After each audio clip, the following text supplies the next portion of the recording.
Sejam bem-vindos ao 2V Podcast. Esse é um oferecimento da Saúde 4.0, saúde colaborativa. Nós temos mentorias, consultorias, serviços em saúde e patrocínio aqui no 2V Podcast. Muito obrigada pelo apoio. E hoje nós estamos com o Dr. Eric Pacher. É um prazer estar aqui com você e te conhecer pessoalmente, né? Que eu estava te vendo nas redes sociais. A gente conversou um pouquinho antes de entrar, mas mais do que eu falar sobre você, eu quero ouvir de você. Quem é o Eric? Vivi, prazer todo meu estar aqui. Estou muito contente de fazer parte do seu projeto. Para mim é uma honra imensa. Essa pergunta é sempre muito difícil, né? Sim. Quem que é você? Porque eu acho que a gente é uma amálgama gigantesca de experiências que a gente coleta na nossa vida, feita por uma ótica e constrói ao longo do tempo, mas acho que hoje eu me enxergo como um servo. Eu tenho uma missão, eu tenho coisas que eu gosto de fazer, e eu tento cumprir essa missão e ser feliz no processo. Acho que esse é o Eric que eu posso te falar hoje, e além disso, sou médico. Mas essa é só parte do todo. Você concorda que você é um outlier na sua missão de ser médico, né? Porque hoje em dia, Hoje em dia não, durante muito tempo se colocou num patamar diferenciado das pessoas, e não com o papel de servir, mas talvez de ser somente olhado e enxergado com grande admiração, né? E o que fez você querer ser médico em primeiro lugar e depois querer ser um médico diferente? Essa pergunta é difícil também. Eu não queria ser médico, sabia? Eu queria ser engenheiro. Olha só, Eu queria ser aí sua mãe te engenheiro. brigou, ai que trauma. Foi basicamente isso. Meu Minha mãe me Deus, obrigou. Ela me Dalva, obrigou. que mãe. Dalvinha chegou e falou assim, filho, você não vai gostar de engenharia não, porque eu achava que eu gostava de física, de química e tal. Aí ela falou, filho, minha mãe trabalha com, ela não é engenheira, mas ela trabalha em indústria, né? Sim. Aí ela falou, filho, você não vai gostar, confia em mim, eu te conheço.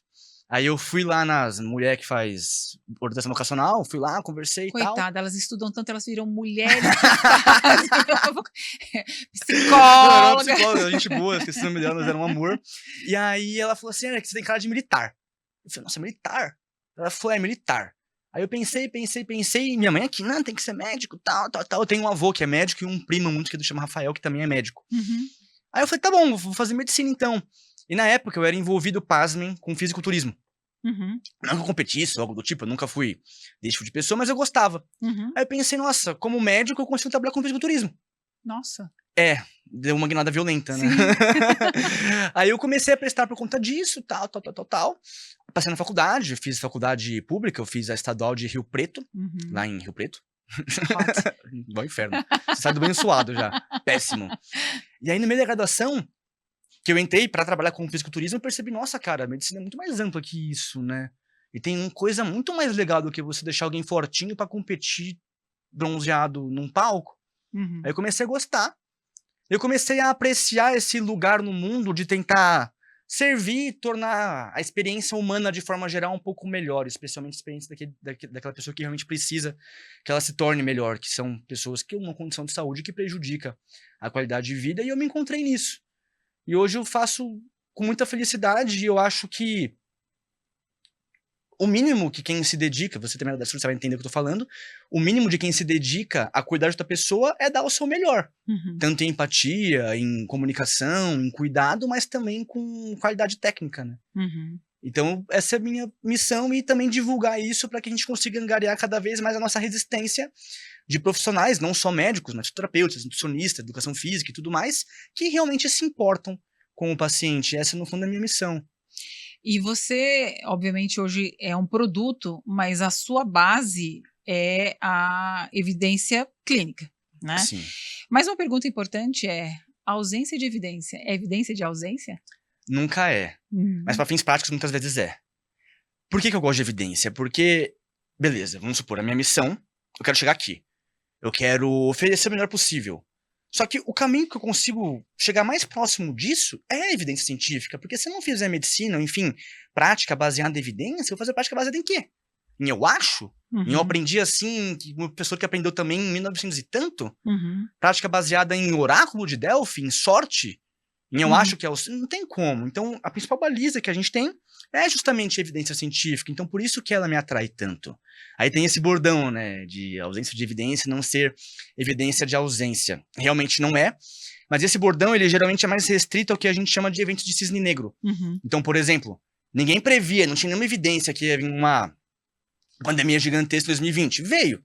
Por quê? Porque evidência de ausência não é... Perdão, ausência de evidência não é evidência de ausência. Mas na área da saúde, a gente sabe que dentre a míriade de coisas que a gente testa, uma parcela muito pequena realmente funciona. Então, nesse aspecto, quando a gente faz uso de uma prática que não é baseada em evidência, a gente cai numa aposta. E nessa aposta, a gente sabe que a probabilidade de benefício ela é pequena. Porque a maioria das coisas não funciona. E se esse benefício existir, ele também tende a ser pequeno. Porque a maioria das coisas não funciona tanto assim. Só que toda prática que a gente faz, ela implica obrigatoriamente em custos e em efeitos adversos possíveis. Nem que seja uso de tempo e dinheiro. Então você entra numa aposta, fundamentalmente, que a sua chance de ganhar alguma coisa é muito pequena, mas você vai perder alguma coisa. Então, quando você pesa as coisas, não faz tanto sentido. Quando a gente vai estudar a história da ética, né, a gente vai invariavelmente entrar na ética clínica e pesquisa científica. Total. Né? A gente pode falar da Segunda Guerra Mundial, onde fizeram pesquisas absurdas com seres humanos, e dali para frente a gente tenta melhorar bastante, né, o que a gente espera de utilizar as cobaias. A gente tem sempre cobaia morre no final. Né? E hoje a gente está falando, eu estudei, por exemplo, em modelo anatômico humano. Você já também deve ter estudado. Né? Sim, hoje em dia humano. se fala de plástico, enfim, para a gente minimizar esse efeito. Eu já usei ratos, já usei sapos em fisiologia, e hoje em dia isso é muito inconcebível. Né? Então a gente vai evoluindo. Só que você colocou um ponto que é interessantíssimo, que são custos. E hoje quem tem dinheiro para tocar a pesquisa clínica é a indústria. Isso. E a indústria tem um interesse por trás disso tudo. Tem. Como que a gente faz para lidar? O melhor da evidência vem com esses custos, porque hoje nós temos várias facetas para fazer uma pesquisa clínica, e a mesma pessoa que patrocina é a pessoa que tem o maior interesse. Como que eu faço para dividir esse olhar? Perfeito. A sua arma principal para diferenciar essas duas coisas é a análise crítica. Então, a gente tem órgãos independentes que fazem pesquisa. Então, por exemplo, o FDA faz pesquisa, os Estados Unidos tem fundos gigantescos de pesquisa que tendem a ser mais, não vou dizer imunes, mas esse interesse por trás ele é reduzido. Mas, de fato, quem faz as grandes pesquisas é porque querem vender. Sim. Então, por exemplo, quem financia os trials de semaglutida? Sim. É a Nordisk. Por quê? Porque eles que vendem, eles ganham dinheiro com isso. E isso não é intrinsecamente ruim. Agora, o que tem que ser garantido é a transparência em relação a como que esses dados são obtidos e como que tudo é realizado.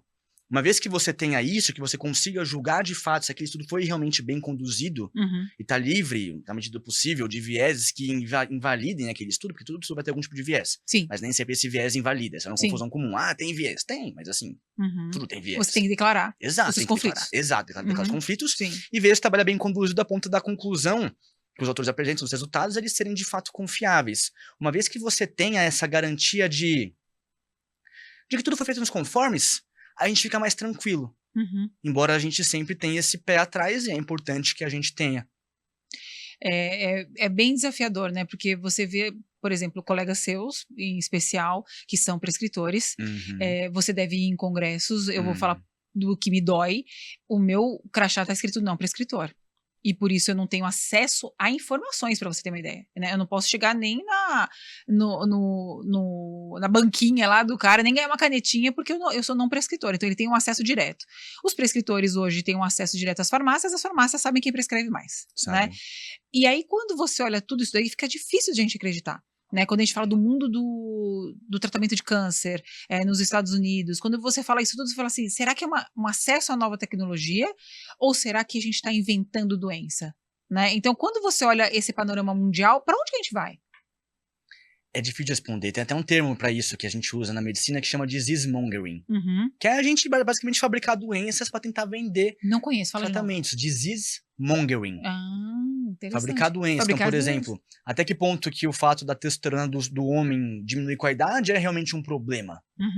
E até que ponto que transforma em um problema para vender a solução? Sim. São perguntas que são difíceis de dar uma resposta correta, porque tudo envolve muito estudo e a ciência, por definição, ela tem uma grande incerteza. Então, a gente com certeza erra e vai lapidando ao longo do tempo. Mas sim, a gente como médico, realmente a gente tem uma série de regalias que a indústria muitas vezes dá. Então, tem colegas que ganham viagens, a gente ganha jantar, a gente ganha drogas, enfim. E muitas vezes a conduta de muitos colegas, infelizmente, ela é baseada não no trabalho que de fato foi apresentado, mas sim no que o representante contou do trabalho. E, fundamentalmente, está baseado no alicerce da ausência de competência para analisar estudo científico de forma autônoma. Então, a gente aprende na faculdade de forma passiva, sempre a informação ela é jogada, e a gente reproduz esse formato de obter conhecimento para o resto da vida. Então, a gente nunca lê de fato, nunca de fato bebe da fonte, a gente só pega o copo já cheio e marcha. Voltando a falar do seu começo, né, como você fala do fisiculturismo, eu vou te falar que eu quebrei todos os meus paradigmas com isso, tá? Por quê? Se uma pessoa é capaz de mudar o próprio corpo, ela é capaz de fazer qualquer coisa. Porque eu acredito que seja a maior mudança que alguém pode fazer é a mudança do seu próprio corpo. É óbvio que eu vi um documentário do Schwarzenegger, né, que ele é o exponencial, em primeiro lugar, que eu conheço, pelo menos é ele, né, e depois de tudo que ele fez, a preparação que esses profissionais têm, o quão isso é fora da saúde, né, o quanto isso traz de traumas físicos, emocionais, talvez. Sim. E eu conheci o mais conhecido do Ramon. Né? É versão fofo. E o Ramon, você conhece? Não, quando eu falo conheço, eu falo que eu conheço. Tá. O Ramon, eu conheço pessoas. Eu tô a um passo de todo mundo que eu quero estar, entendeu? Eu tô a um passo dessas pessoas. Eu ainda não consegui pular, mas eu tô a um passo delas. E quando você olha o Ramon, uma das coisas que me ensinaram foi olhar o corpo dele. Porque ele falou que ele é completamente diferente dos demais. Ele tem uma especificidade muito grande em relação ao corpo, a maneira como ele se porta, e ele quase foi o Mr. Olímpia, né? E foi aí que tudo começou a ampliar para mim. Mas, falando nesse começo, quando você olha hoje esse mundo, o que você acha, para onde que a gente vai? Porque aquilo ali é o máximo. Aí você fala o sedentário. O que seria o melhor? Existe a gente chama de ferradura. Então, a relação esporte e saúde, fundamentalmente, ela é uma ferradura. Então, os extremos, o sedentarismo e o esporte de alto rendimento, eles se aproximam. Nossa! Porque tem a saúde, você vai crescendo, tal, fica bom. Só que assim, com o excesso de treino, a gente começa a aumentar o risco de lesões ortopédicas, musculares, enfim. E também de desgaste do próprio corpo, né? Especialmente quando a gente fala de uso de substâncias que aumentam a performance e não são tão legais para a saúde assim, como anabolizantes, GH, insulina, etc., que são amplamente usados no fisiculturismo. E tudo bem, porque isso é proibido? No fisiculturismo não é né? proibido, porque senão não teria fisiculturismo. Em muitos esportes e entra no que a gente chama de doping, né? Então tem antidoping, etc. E do ponto de vista médico, né, agora falando, não é recomendado, porque você está trocando de fato, parte da sua saúde, correndo riscos para você aumentar a sua performance. E eu não acho que a medicina tenha esse papel. Eu não acho que cabe ao médico fornecer performance em detrimento da saúde, porque a gente faz um juramento quando se forma. Você jura defender a saúde de quem você e não atende. Causar dolo. E não causar dano, né? Primo non nocere, é fundamental na medicina. Só que assim, você está gerando dano e com qual benefício? Sim. Não acho que seja a função nossa como médico servir a isso, entende? Entendi. Então, o que seria o ápice da ferradura? Quem é essa pessoa? Ápice da ferradura? Isso é interessante. Ápice da ferradura é aquela pessoa que coloca de fato em prática na sua vida a atividade física, então tenta minimizar ao máximo o tempo de sedentarismo, porque assim, você vai na academia 3 vezes por semana, 1 horinha, beleza, só que assim, e o resto do dia? Você vai ficar sentado? Não, a pessoa vai, a pessoa usa escada, a pessoa faz coisa a pé, a pessoa se mexe, a pessoa anda por aí, etc. A pessoa come razoavelmente bem, não tem que ter neurose. A pessoa come o que ela come ali, vegetal, fruta, quantidades razoáveis, mantém um peso adequado, se exercita. Esse seria o ápice. Esse seria o ápice. E aí, de exercício. De exercício. Né, que a gente tá fazendo. Isso, eu posso colocar isso numa bandeja para todo mundo se servir, certo? Eu posso colocar idoso, criança, como que eu coloco? A gente divide em faixa etária e a gente deixa como algumas exceções populações de maior risco. Então, por exemplo, insuficiência cardíaca é uma doença que demanda cuidados especiais. Certo. Coronariopatas são pessoas que demandam uma atenção mais especial, mas via de regra, pelo Colégio Americano de Medicina do Esporte, pelo OMS, o ideal, são mais ou menos pelo menos 2 sessões de treino de força por semana e 150 minutos de atividade física moderada por semana. Esses seriam as metas. Elas são um tanto quanto arbitrárias. Quando você vai ver os trabalhos, eles não mostram de fato um ponto de corte. A gente tem evidência observacional, mas é alguma evidência de que os benefícios se estendem para além disso. Então, se a gente for generalizar, puxa uns ferros 2 vezes por semana e faz alguma coisa de cardiovascular, de endurance e marcha. E tenta não ficar de ter sentado. Se fosse simplificar, é basicamente isso. Esse é o ponto de maior benefício. Aí depois, né, pessoas que realmente levam mais a sério, querem objetivos estéticos, cargas, competição e etc. A gente tá no topo da ferradura ainda, mas os benefícios, os benefícios, eles não são tão, de saúde, não valem mais tanto a pena. Sim. Então, daqui, sedentário, para fazer alguma coisa, o benefício é imenso. Agora, daqui, para fazer um pouco mais, o trabalho é maior, só que o benefício ele não acompanha essa curva mais, essa progressão. É mais ou menos, quem não faz nada, fazer alguma coisa já tá bom, né? Exato. Começa por aí, entendeu? Já tá ótimo. Já tá ótimo.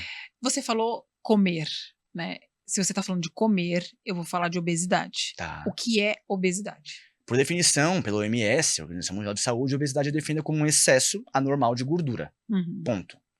Tradicionalmente, a gente classifica pelo IMC, que é a razão entre quanto você pesa e a sua altura ao quadrado. A gente estratifica em faixas. Então, a gente tem obeso grau 1, que é de 30 a 35, obeso grau 2, de 35 a 40, e obeso grau 3, de 40 para cima. Acredita-se que o boom da obesidade, a pandemia que a gente está vivendo da obesidade, ela se deva por conta do nosso estilo de vida, por a gente hoje durar mais, e em especial porque as linhas de produção estabelecem um acesso muito mais rápido à comida industrializada, ultraprocessada e mais fácil de ser ingerida. Mas quando a gente olha para o passado, as pessoas, me corrija se eu estiver errada, a gente só sobreviveu por causa do gene da obesidade, a capacidade de armazenar energia, tá certo? Parcialmente. É importante a capacidade de armazenar energia, só que é muito difícil dizer se tinham pessoas obesas e quantas essas pessoas eram em representatividade, porque a gente não tem esses dados, né? É o que você falou no começo, a ausência de evidência não é evidência de ausência, não é porque a gente não sabia que tinha obesos, sei lá, morando por aí, que não tinha na época. A gente só não prestava atenção em relação a isso, e como esses dados não foram colhidos, porque ninguém olhou, fica complicado. Mas, por exemplo, no final da Idade Média, a adiposidade em si era um sinal de status, né? Porque quem era gordo tinha acesso a comida, a açúcar, então isso era visto como um sinal de fartura financeira. Agora, conforme, enfim, a gente foi evoluindo, a gente foi vendo que esse excesso de adiposidade ele estava associado com múltiplas doenças, então aumento de diabetes, hipertensão, mortalidade cardiovascular de forma geral, e que não é tão legal assim. Eu perdi a pergunta, acho que eu viajei. Não, você tá falando certo, tá falando certo. E agora vem a minha próxima pergunta, que é exatamente falar o que hoje a gente tem de evidências no mercado farmacológico, você sabe o que eu tô te dizendo, para o tratamento da obesidade. Perfeito. Só complementar. Pode falar. A gente fala muito de ambiente obesogênico, que é esse ambiente que a gente gera de comida de fácil acesso, palatável, extremamente calórica e de ficar muito sentado. Gostosa, que a gente gosta. Exato. Mas a gente não pode esquecer também que a obesidade ela tem uma heritabilidade de cerca de 50% a 70%. Então, existe um componente genético que está associado com a obesidade. Embora o que a gente veja na obesidade seja a gordura, o problema de fato não é a gordura. O problema, na verdade, está numa região que a gente chama de núcleo arqueado do hipotálamo, que é uma região onde agem hormônios que a gente chama de hormônios orexígenos e anorexígenos. Então, hormônios que estimulam o apetite e hormônios que inibem o apetite. Em pessoas que não têm propensão à obesidade, esses grupos de hormônios, enfim, a atuação deles nos neurônios ali na região do hipotálamo, ela está em equilíbrio. Agora, no paciente com obesidade, é como se os hormônios que estimulam o apetite fossem bombados. Então, o cara está sempre lá, ganhando. Então, é como se você tivesse fome o dia inteiro. A fome, ela é descalibrada em relação a quanto de energia o paciente gasta. Então, por isso que o ganho de peso vai ocorrendo de forma crônica, mas não é culpa dele, sabe? Não é... ninguém fala, não, você é hipertenso porque você não se esforça. Isso não existe, é uma doença, entendeu? Eu vejo esse argumento até por parte do profissional de saúde. Eu falo, cara, você é burro, você tem que estudar, você é burro e preconceituoso. Porque não tem como, sabe? Em pleno século XXI, a gente achar que obesidade é falta de amor próprio, ou que obesidade é só se esforçar. Não, cara. É uma doença crônica não transmissível, assim como hipertensão, assim como diabetes. Então, sinceramente, eu acho inadmissível. Aí, enfim... farmacológico, né, que você comentou. O que a gente tem de evidências hoje? Tá. O principal que a gente tem de evidências hoje são análogos de GLP-1. GLP-1 é um hormônio, glucagon-like peptide 1, que ele é... Lembra que eu te falei que a gente tem os hormônios no corpo, tem um grupo de hormônios que estimula o apetite e um grupo de hormônios que inibe o apetite. Essas medicações, elas são como se fossem, grosso modo, esteroides anabolizantes, bem ruim para comparação, para os hormônios que estimulam a inibição do apetite. Então, se na obesidade a galera que estimula o apetite está bombada, é como se eles deixassem a galera que inibe o apetite mais bombada ainda. Aí a gente consegue suprimir e, de fato, induzir um déficit calórico. Que é o que vai fazer o paciente emagrecer fundamentalmente, né? De acordo com leis da termodinâmica. Não tem como gastar energia, perder peso se você não gasta mais energia do que você consome. Então, eles funcionam fundamentalmente assim. Hoje, o principal é que a gente tem a semaglutida, mas também tem a liraglutida. Vai chegar no Brasil a tirzepatida, que é o Mounjaro, mas ainda não chegou de fato, ainda não tem nas farmácias, etc. A sema, no caso, ela costuma ter uma perda de peso de mais ou menos 12% em comparação ao basal, em comparação ao placebo, né? E dessa galera que usa a semaglutida, a gente espera que mais ou menos 1/3 delas alcance perdas superiores a 20%, o que é muita coisa. Para ter uma comparação, a gente considera uma perda de 5% como clinicamente relevante. Então, se a gente pesa 100 quilos e perdeu 5, a gente já começa a ver benefícios cardiovasculares, benefícios em colesterol, triglicérides e etc. Então, essa é a nossa meta. E aí o Mounjaro, o que ele tem de diferente? Ele é um inibidor dual. Ele age em 2 tipos de sistemas diferentes. Por isso que ele é, eu posso falar superior? Pode, ele é superior. Os trabalhos que foram realizados com eles, faz tempo que eu li, mas ele se mostrava superior. E são seguros? Porque assim, até então eu só ouvi vantagens. São seguros, eles são bem seguros. Inclusive, a gente tem evidência com a semaglutida, o Trial Select, que avaliou pessoas com alto risco cardiovascular e viu que é capaz de reduzir desfecho cardiovascular em pessoas obesas e com outras doenças cardiovasculares. Então, sim, são seguros. A gente tem efeitos adversos, como qualquer droga. Talvez o principal seja o custo. Sim. O negócio é caro. Sim. E o Mounjaro mais ainda, né? Mounjaro mais ainda. A gente tá falando de R$1.000 e poucos pra Ozempic e o Mounjaro quanto? A última vez que eu olhei as notícias do Mounjaro, tava entre 2 e 3 mil. O Ozempic a gente gasta numa média de R$1.000, R$1.400 por semana. Por semana não, desculpa, por mês. Tem algumas formas que a gente consegue usar a cametinha que vem mais pra conseguir fazer menos, etc, mas gira em torno disso. Dá pra economizar? Dá. Dá para, inclusive, se associar ao laboratório para você conseguir ter desconto com o paciente, né, para fazer uso crônico. Então, tem formas que a gente consegue minimizar os gastos, mas realmente é uma coisa fora da casinha para grande parte da população, infelizmente, e ainda. A empresa é dinamarquesa? A Novo Nordisk, salvo engano, mas não tenho certeza. Eu também não tenho certeza, mas me parece que aumentou o PIB do país só por conta disso, né? A droga é muito boa, né? Assim, tem efeitos colaterais? Tem, toda droga tem, mas via de regra eles são muito bem tolerados. Então, náusea, dor de cabeça, boca seca, talvez dê constipação, talvez dê diarreia, mas assim, ao longo do tratamento eles tendem a acessar também. Eu vi muitas publicações, porque antes de você sentar aqui na frente eu tive que ver tudo que tá público, né, sobre você. Você gosta muito de filosofia? Eu gosto. Você gosta dos gregos, que eu vi que você tem muitas imagens. Eu tenho muitas imagens gregas, de estátuas, que é o que eu mais gosto, né? Eu gosto de estátuas. Tudo. E uma das coisas que a gente olha naquele momento é a possibilidade de você pensar, raciocinar e debater aquilo com outras pessoas. E é o que a gente está fazendo aqui, né? Tentando debater e criar esse debate que é rico para todo mundo. Eu aqui mais aprendo, obviamente, do que eu posso te dar, mas eu tenho a oportunidade de oferecer o seu conhecimento para um monte de gente que assiste. E eu queria entrar numa seara aqui para a gente conversar uma coisa que para mim ficou, não só para mim, mas para todos nós em evidência, que é a saúde mental. Né? E quando a gente fala de saúde mental e fala da resistência que a maioria das pessoas tem de procurar medicações, por exemplo, né? Eu queria que você explicasse pelos dois olhares do que é saúde, do que eu deveria estar fazendo, e eu vou te explicar o meu ponto, e da questão medicamentosa. Porque hoje tem uma palavrinha nova que se chama burnout. Né? E o burnout está associado a situações emocionais vividas no trabalho, né? no laboral, digamos assim. E a minha grande crítica é: não se pergunta o que essa pessoa está comendo, não se pergunta o exercício que ela não esteja fazendo, o tanto de tela que ela tem acesso e o que ela não está dormindo.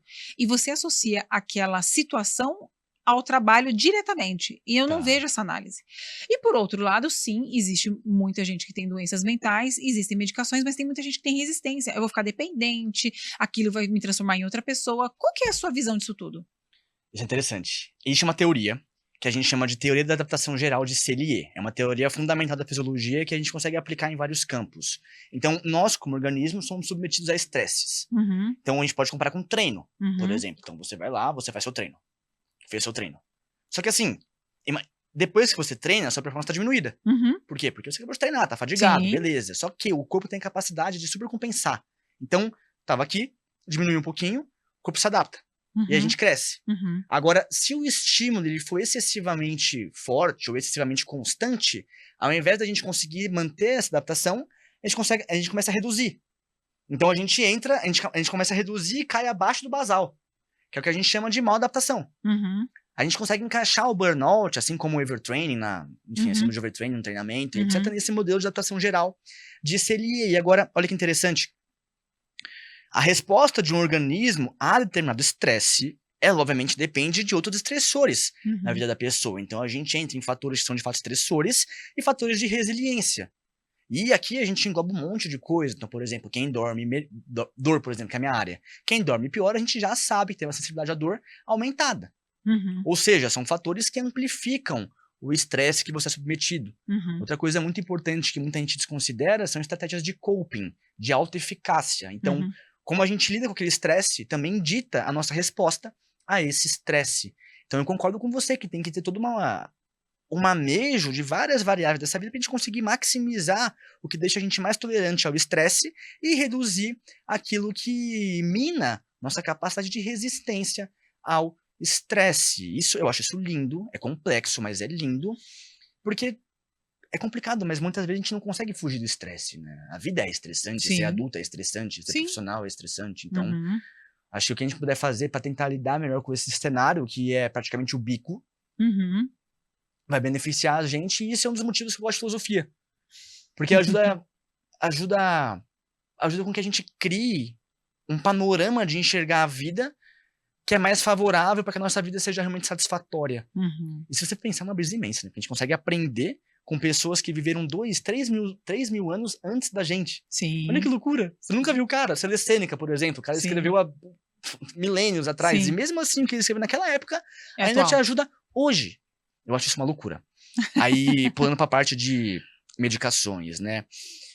Em transtornos psiquiátricos, a medicação ela nem sempre é obrigatória. Sim. Óbvio que tem casos que não dá pra escapar, ideação de autoextermínio, enfim, transtorno afetivo bipolar, muitas vezes você não consegue escapar de medicação.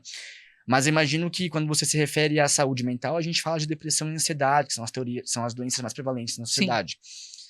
Exercício físico faz parte do tratamento. Psicoterapia, especialmente a TCC, que é a terapia cognitivo-comportamental, faz parte, deve fazer parte, e a gente pode, ou não, depende do caso, lançar mão de psicofármacos. A gente pode fazer esse uso. Essa relação de dependência, ela é um pouco... Existe uma dependência, porque você está dando um remédio, então, quimicamente, existe dependência, até que você não pode tirar o remédio de forma abrupta, sempre desmama. Só que não é uma dependência como se você tivesse que usar isso para a sua vida. Às vezes tem. Mas muitas vezes, depois de um certo período, a gente consegue tentar fazer o desmame da medicação para a pessoa conseguir seguir a vida dela. E é seguro, né? Bastante seguro. Eu acredito que é um mito que as pessoas têm, né? De se transformarem em outras pessoas, de ter uma dependência, mas ao mesmo tempo ninguém avalia a dependência de açúcar. De carboidratos, né? O grande problema dos psicofármacos é que você não tem evidência clara de superioridade de um com o outro. Então, então a gente vai no tentativa e erro, entendeu? Então, eu acho que esse paciente aqui vai se beneficiar mais de sertralina, por exemplo, pelo perfil de efeitos adversos. Aí você tenta. Mas às vezes o paciente não se deu bem com a sertralina. Então ele ia se dar bem com, sei lá, venlafaxina. Só que ele já achou a sertralina estranha, achou que ele não estava fora de si e não quer tentar mais os outros. Sim. Então é um manejo que é realmente fino. É um desafio. Quanto à dependência de carboidratos, ela não é uma dependência de fato química. Porque a gente não tem abstinência quando a gente não come carboidrato. Fale por você. Fale por você, olha aqui, ó. Pode ser psicológica, mas ela não é química de fato. Então, não tem reações, por exemplo, você pega pacientes que são dependentes de substâncias, cigarro, nicotina, a pessoa ela fica nervosa, ela começa a ficar agitada. Sim. Com carboidratos, você não tem essa... Mas não é um fenômeno químico, sabe? Tô brincando.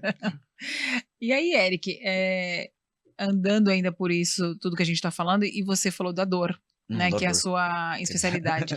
Você é o médico de primeira escolha? Pra dor? É? Via de regra, sim. Nossa, a pessoa te procura pela dor? Eu achava que normalmente o seu colega te orientava. Não, geralmente as pessoas chegam pra mim com dor. É a principal coisa que eu atendo. Eu atendo muito paciente que quer emagrecer, atendo muito dor também.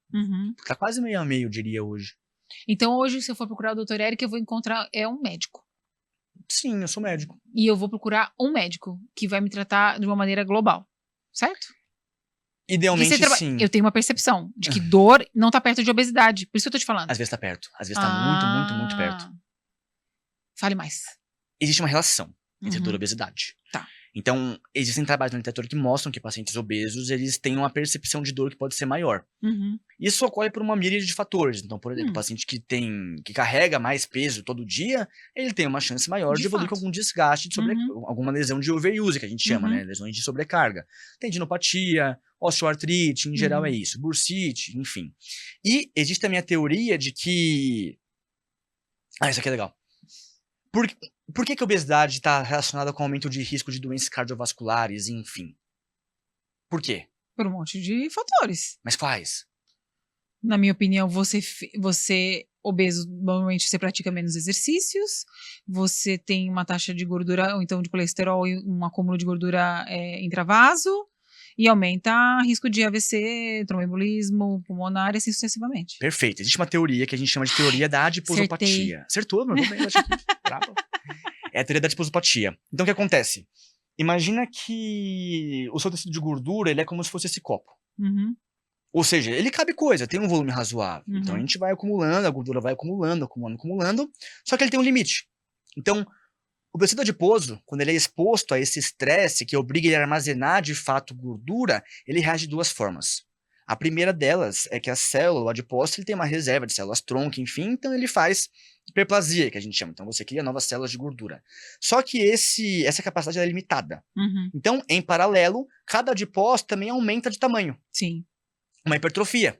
Só que, de novo, existe um limite que o corpo tolera de gordura. Quando esse limite é excedido, essa gordura passa a ficar doente. Por isso, adiposopatia, adiposo e patos de hepatia, né, de doença. E aí, a gordura começa a vazar. Isso ativa o sistema imunológico, que gera um processo pró-inflamatório. E, ao mesmo tempo, como esse estresse ele se mantém constante, o corpo é obrigado a armazenar gordura em outros lugares. Então, por exemplo, o fígado. Por exemplo, o pâncreas.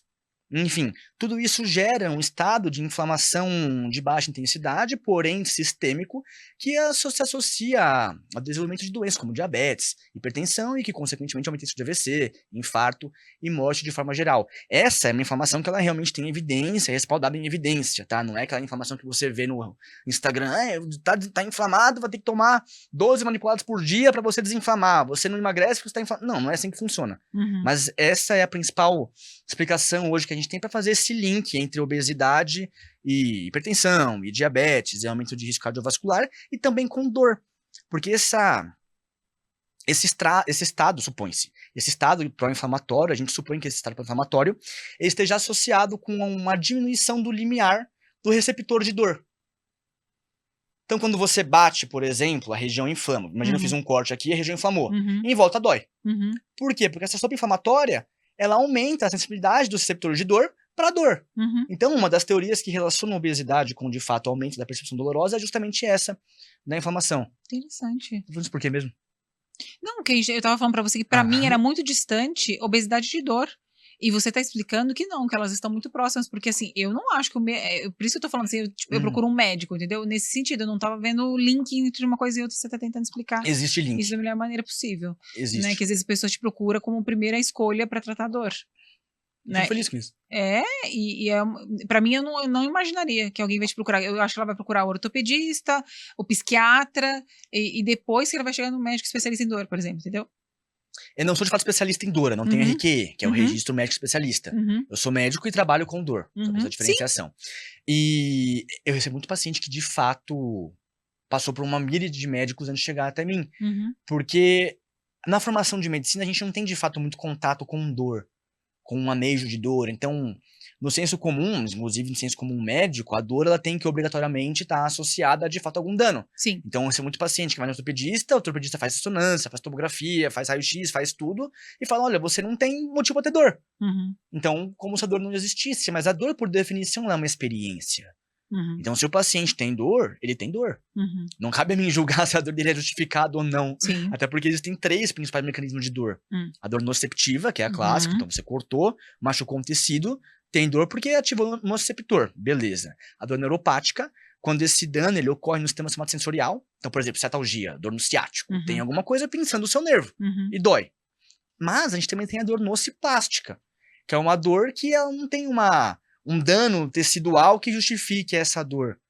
A etiologia dela, ela é presumidamente central, principiação central e periférica. Então é como se o corpo entendesse que algo está machucado, grosso modo dizendo, sem que esse machucado realmente exista.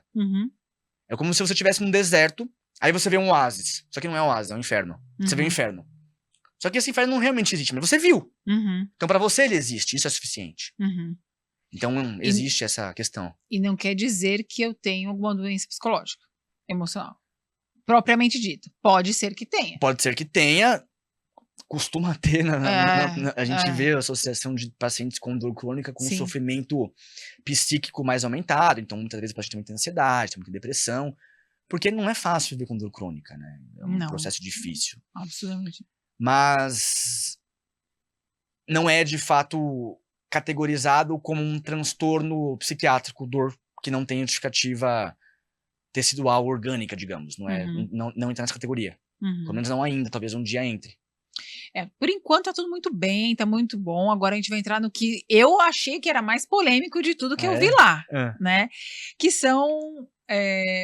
você fala exatamente disso, de médicos que pedem uma gama muito grande de exames, que faz sorterapia e dá milhares de manipulados, enfim.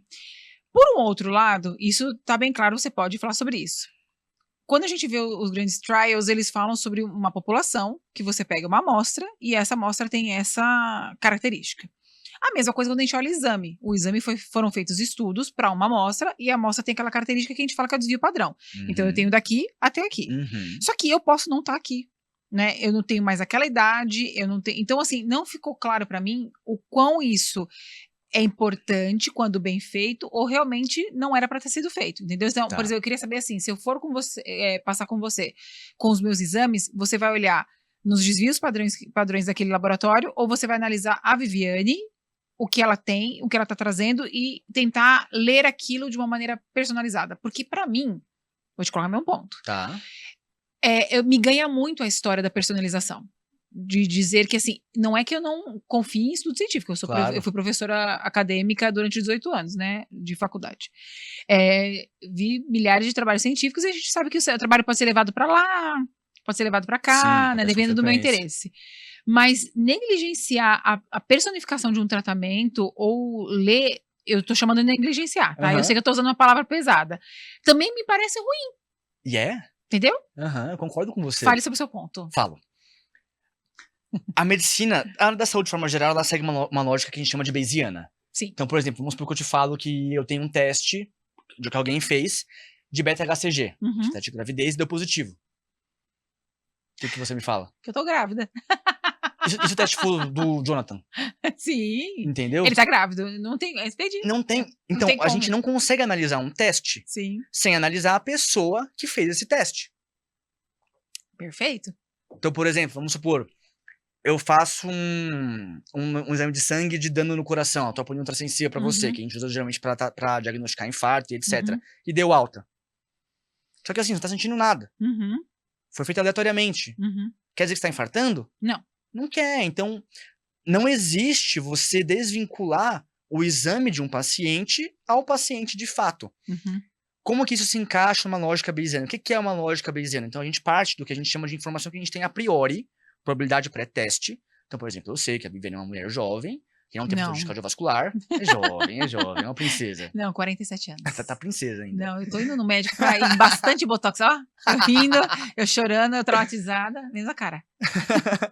E aí, a partir dessa probabilidade pré-teste, dessa informação que eu colhei a priori, eu vou ver o quanto que os exames, eles realmente mexem nessa probabilidade para me levar a uma probabilidade pós-teste. Daquilo ser verdade.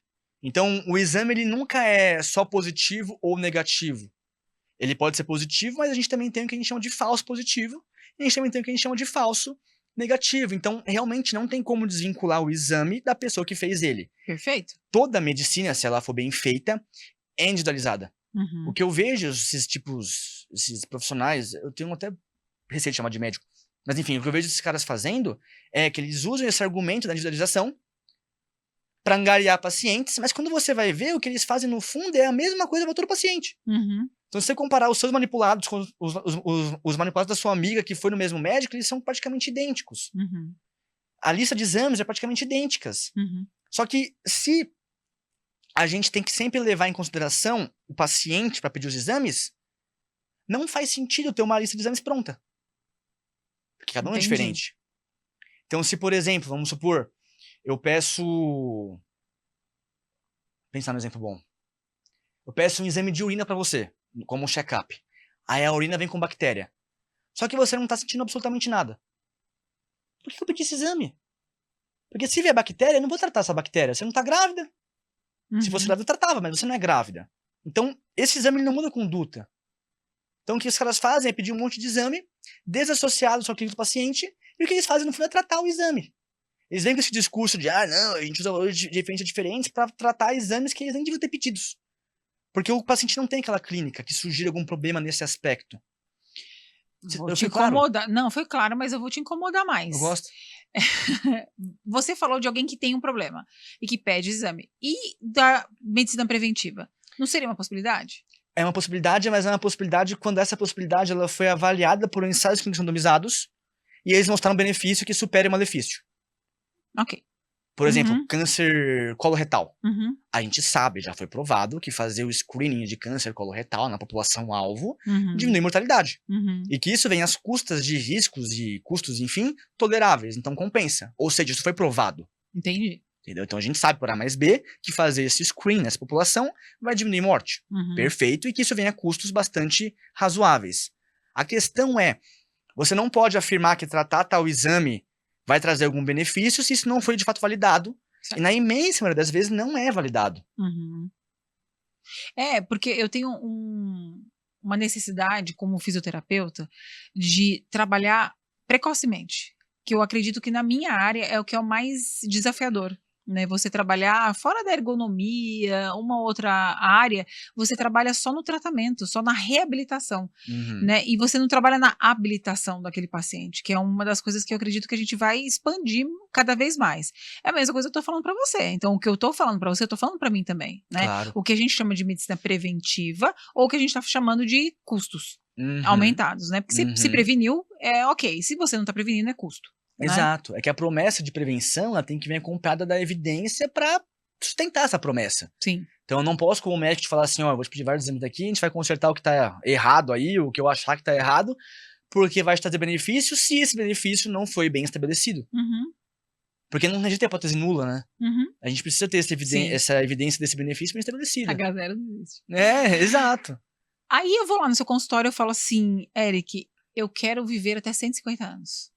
Dizem que já nasceu essa pessoa, você já ouviu falar? Não ouvi falar. Eu ouvi falar que essa pessoa de 150 anos já nasceu. Rapaz. E vamos falar de envelhecimento. A população está envelhecendo, isso é fato, né, que está acontecendo. E eu procuro um médico para envelhecer melhor. O que o Eric, em linhas gerais, vai falar? Eu não tô fazendo uma consulta. Mas meio que se você der uma dica... Claro.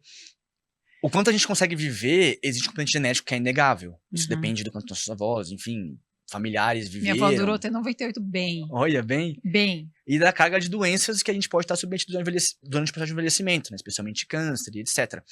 Mas assim, em linhas gerais, é que tá. A prevenção, na verdade, o que tem de evidência de prevenção, ela é muito mais simples do que parece. Então você prevenir uma doença, não é você tomar 23 manipulados por dia e gastar R$2.000 com isso. Você prevenir doenças que podem tirar a qualidade ou seu tempo de vida é basicamente muito simples. É você comer de forma relativamente saudável, então frutas, vegetais, grãos, variedades, né? Não se entupir de fast food. Óbvio que você comer às vezes, uma vez ou outra, não vai te matar, mas assim, em linhas gerais, a gente aprende o que é uma alimentação saudável, como ela é composta de frutas, vegetais, grãos, a gente tem essa formação. Você fazer exercício físico e você fazer as preventivas, né? As atitudes preventivas que realmente foram validadas. Então, por exemplo, screening de câncer coloretal, foi validado.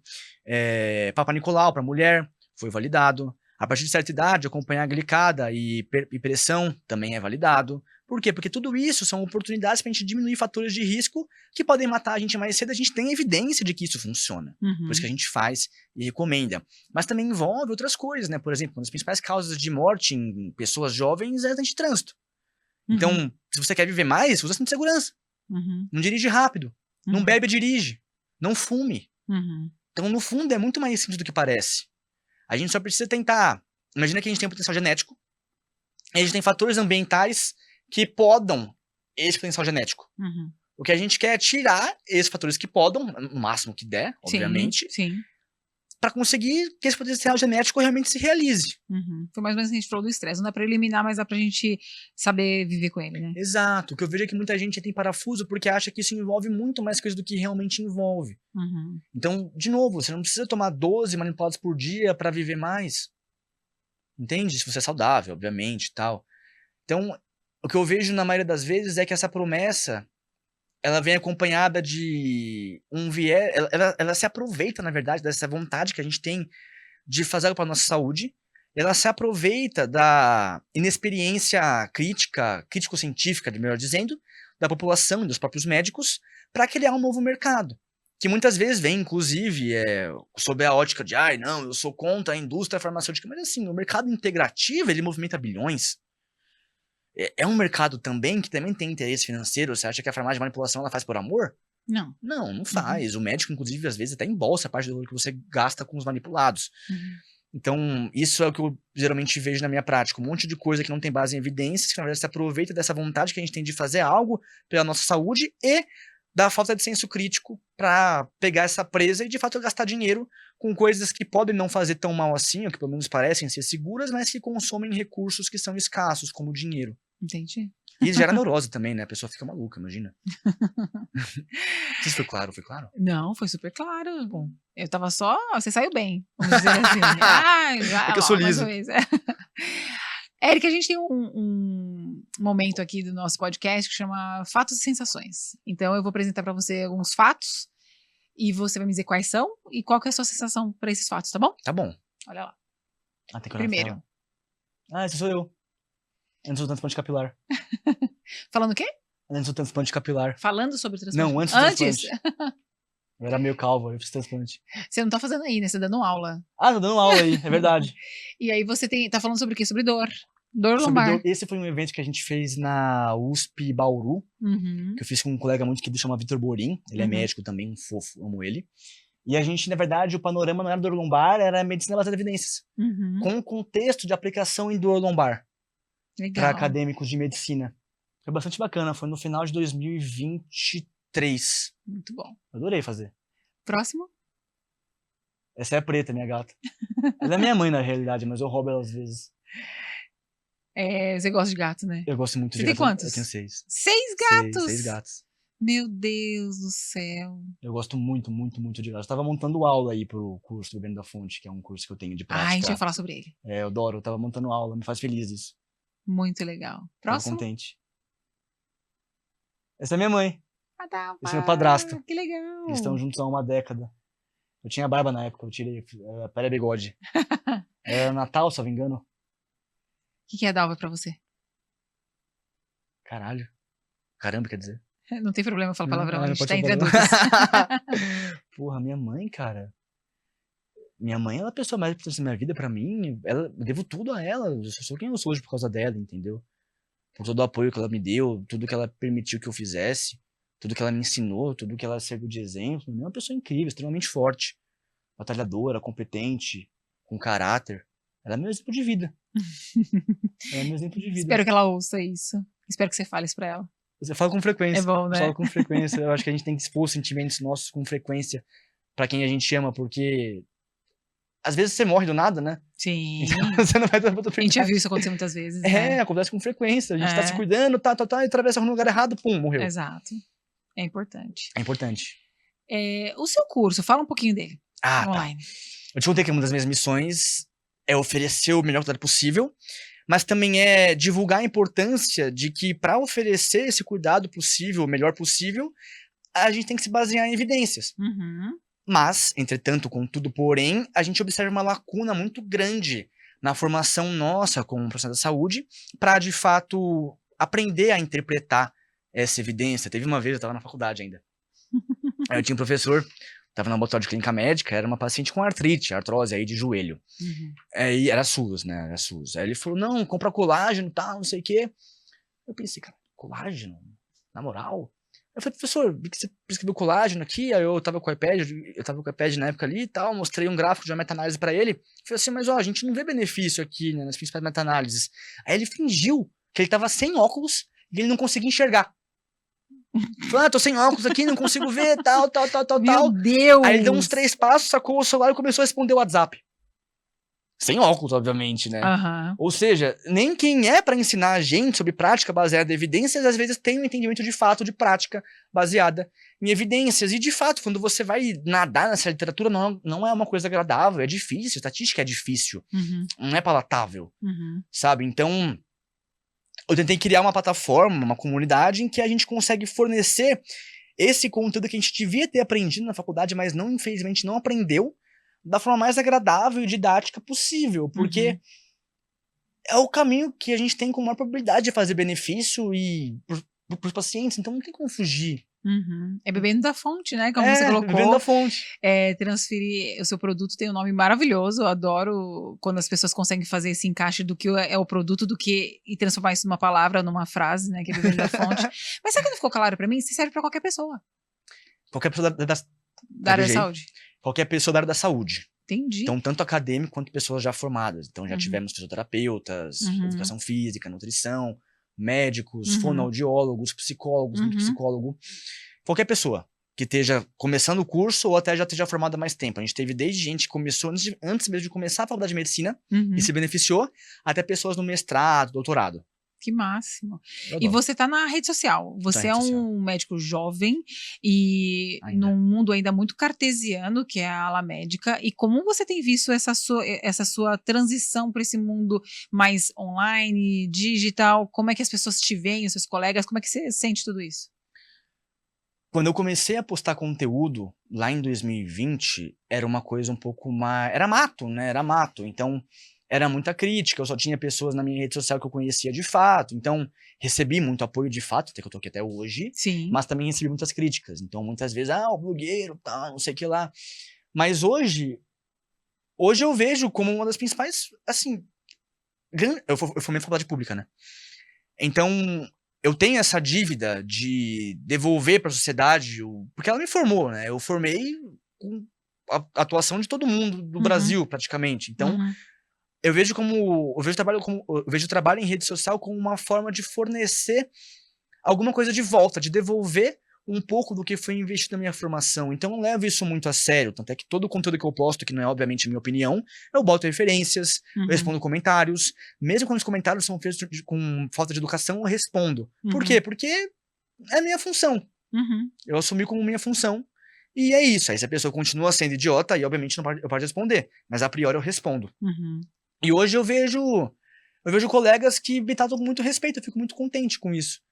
Eu acho que a gente cria cada vez mais uma legião de profissionais, não só médicos, mas profissionais de forma geral, que estão indignados com com o rumo que as coisas estão tomando na área da saúde. Então, usando terapia, 1000 manipulados, 1000 exames, coisas que não vão beneficiar o paciente, só vão beneficiar o seu bolso como profissional. Então, eu vejo que a gente cria cada vez mais uma resistência a isso, e isso me alegra muito.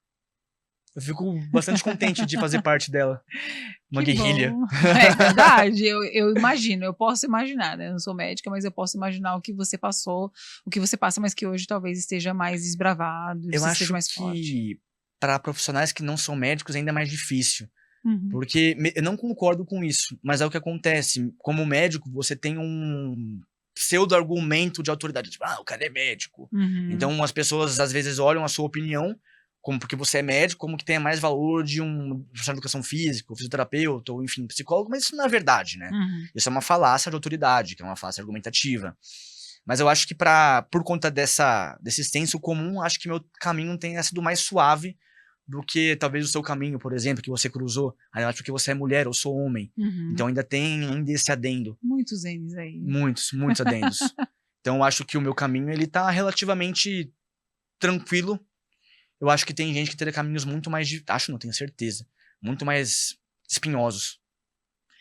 Éric, a gente tá caminhando pro final, mas eu gostaria muito que você desse uma dica, uma conversa para as pessoas que já te seguem, que estão te vendo aqui. Então vira para o seu público e dê os seus toques finais para eles, por favor. Gente, ter saúde é uma coisa muito mais simples do que parece a priori. Acho que a maior colaboração que eu consigo dar para vocês, de fato, é estimular que vocês exerçam o seu senso crítico, especialmente em relação a quem que vocês confiam a saúde de vocês. Eu acho isso muito importante, extremamente importante. E particularmente eu gosto muito do conceito da navalha de Ockham. Você conhece a navalha de Ockham? Não. Você basicamente corta tudo aquilo que é inútil.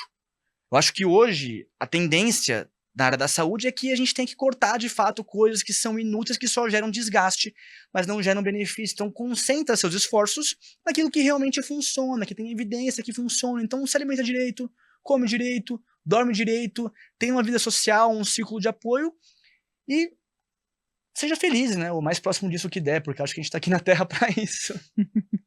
Muito bom, Eric. Muito obrigada pelo seu tempo, pela sua disponibilidade de estar aqui no 2V Podcast. A gente adorou ter você aqui. Tenho certeza que as pessoas também gostaram. E espero ter sido bom para você também. Foi uma delícia. Muito obrigado, Vivi. Foi um prazer imenso estar aqui com você. Agradeço muito a oportunidade. Eu quem agradeço ter te conhecido.